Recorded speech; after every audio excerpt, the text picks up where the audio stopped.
So, what is the real purpose of modern regulation?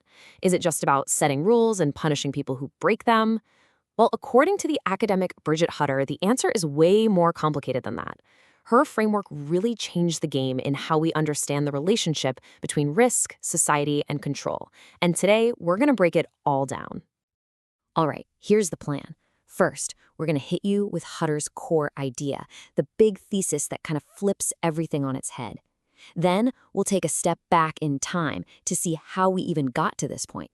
After that, we'll unpack her really useful analytical toolkit, dig into the sociological bedrock of her argument, and finally, we'll connect all the dots to see how this theory of risk has actually shaped the world we all live in today. So let's get right to the heart of it. What is Hutter's central argument?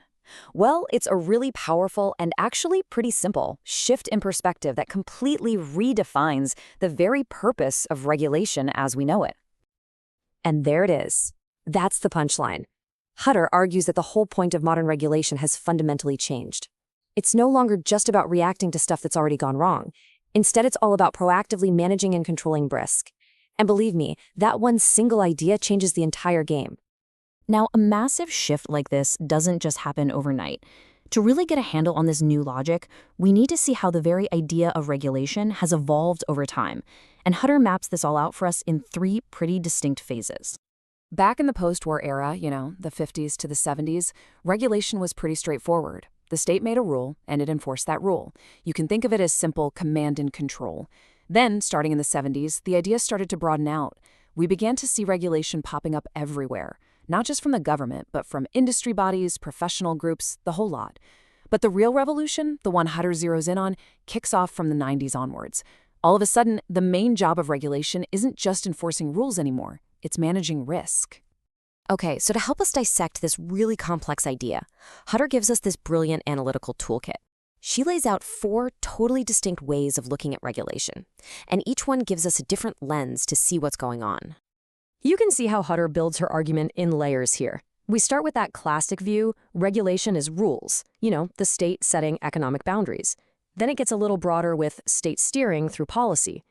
But the really crucial expansion comes with number 3, social control, which pulls in sociology to look at how society as a whole deals with behavior it doesn't like.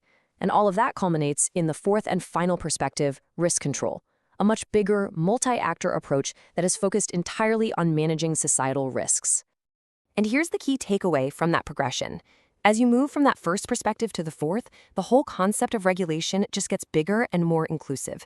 It expands from just the state doing the regulating to a whole network of different actors. And its target expands from just the economy to individuals, organizations, and, well, society itself.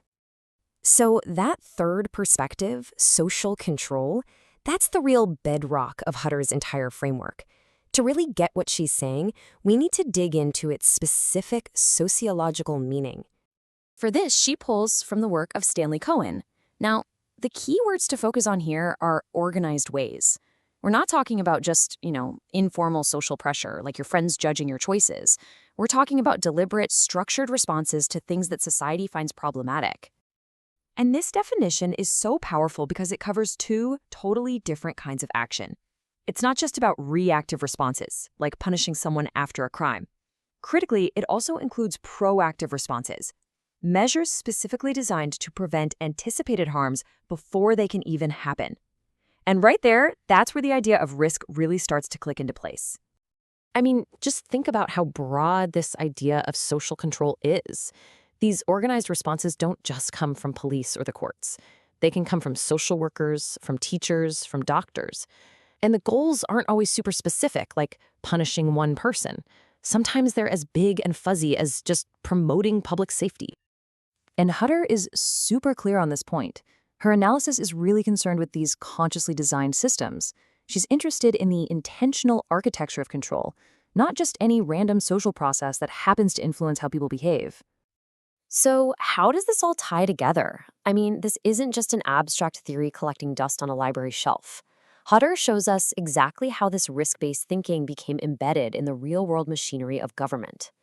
Hutter connects her argument to the wider theory of the risk society, which was made famous by the sociologist Ulrich Beck.